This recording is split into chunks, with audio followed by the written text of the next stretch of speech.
can't say there's any one person or event that got me into record collecting. Music has just really affected me in a very deep and profound way since as early as I can remember.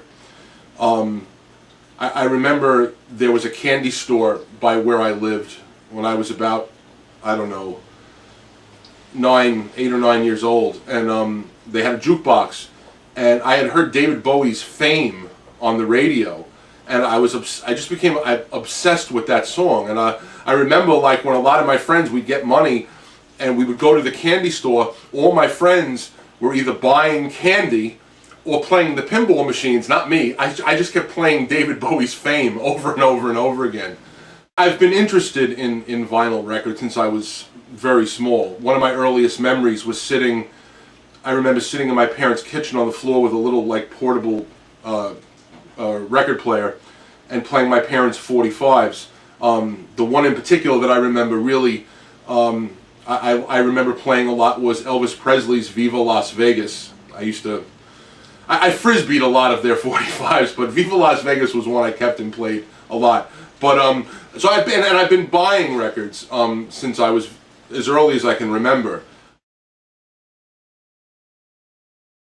As far as really collecting, like seriously collecting records, that really started in the early 80s. I'm from New York, I grew up in New York, and when I discovered Greenwich Village and the shops in Greenwich Village was when I really started getting into collecting records. I was a big fan of Genesis and some of the other progressive rock bands like King Crimson and Van de Graaff Generator, and I discovered these shops in Manhattan in the Village that had all sorts of stuff that I wasn't able to find anywhere else. So I guess it was in the early 80s that I really started collecting records. I wouldn't say there's any particular genre of music that dominates my collection. I'm into, I collect Asian pop music from the 60s and 70s, particularly Asian female pop music from the 60s and 70s. I've put out compilations of my Chinese. I have a compilation I put out called Chinese Girls A Go-Go of different like psychedelic go-go tracks from various records I collect from Taiwan, Singapore, Hong Kong. I like old-time like country hillbilly music, particularly hillbilly gospel music. I like jazz. I like rock, progressive rock. I collect female groups. Female rock groups. Bobby Gentry, I'm a big fan of. I collect her stuff.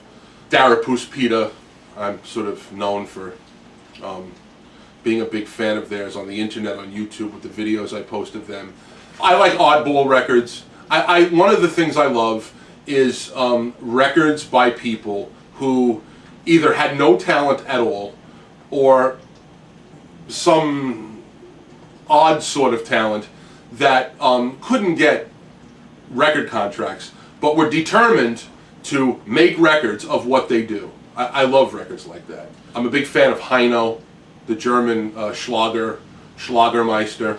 If there's one genre that dominates my collection, I wouldn't even say it's a genre, but if there's one thing that dominates my collection, it's females. Female, like I said, female rock bands, female singers. I love the Runaways, L7, the Girls in the Garage compilations,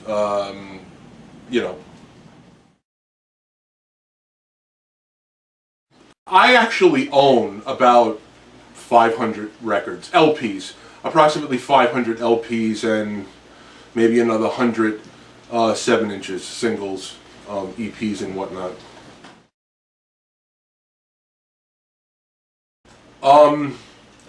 Wherever I can smell records. I'm always looking for records. Wherever I go, whatever I do, it's always, in the back of my mind, where can I find records? Flea markets, thrift stores, advertising, I buy collections. I generally make a trip once a year for 3 weeks to a month to Europe, where I lived in the Czech Republic, and I do a lot of hunting while I'm there. It's pretty much all I do there, is hunt for records. The most money I've ever spent on one record was $500, $490 to be exact. I spent $490 on the Darapus Pita album, Green Green Grass. It was, I mean, I still have it, it is, I should say. It's pretty close to mint.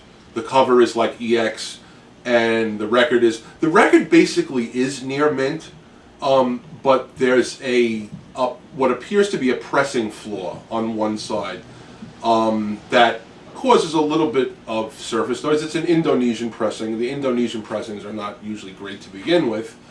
But apart from this one pressing flaw, which isn't too problematic, I would still grade it EX. But as far as like scratches or anything, it's really near mint, except for the pressing flaw. But I have bid up to, I once bid close to $800 on an original copy of the infamous Stark Reality album, which, because I wanted the tracks that were not reissued. And I'm glad I didn't win, because eventually I wound up hooking up with Monty Stark, who my friend had on his program, and he gave me a CDR of the tracks from the vinyl, so I'm glad I didn't shell out. But I did once bid close to $800, or around $800 on Stark Reality.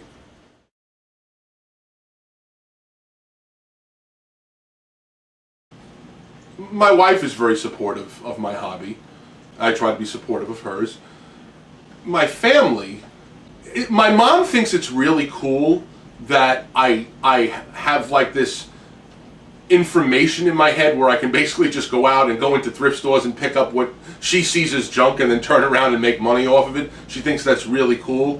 Whereas I have other members of my family who think it's really evil, and I have members of my family who, whenever the subject of record collecting, or particularly record selling, comes up, they seem to, steam starts to come out of their nostrils and their ears. I'm not really sure why, and I don't really care why, to be honest with you.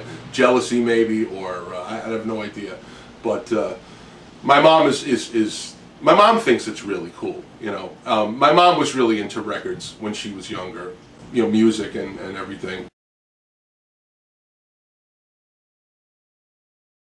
There's definitely something about vinyl, you know, the cover, the size, the, you know, just playing a record, you know, on a turntable with the needle, and I mean, there's definitely something about vinyl collecting that's lost, or is not there with CD collecting. That's for certain.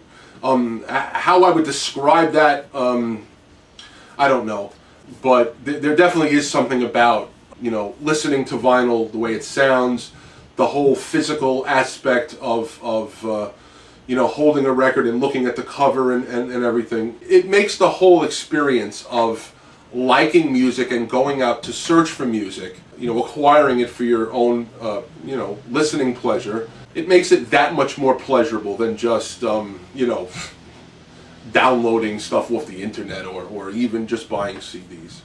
Basically, the answer to that question is because I love music, period. I just love music, music, music, music, music, music.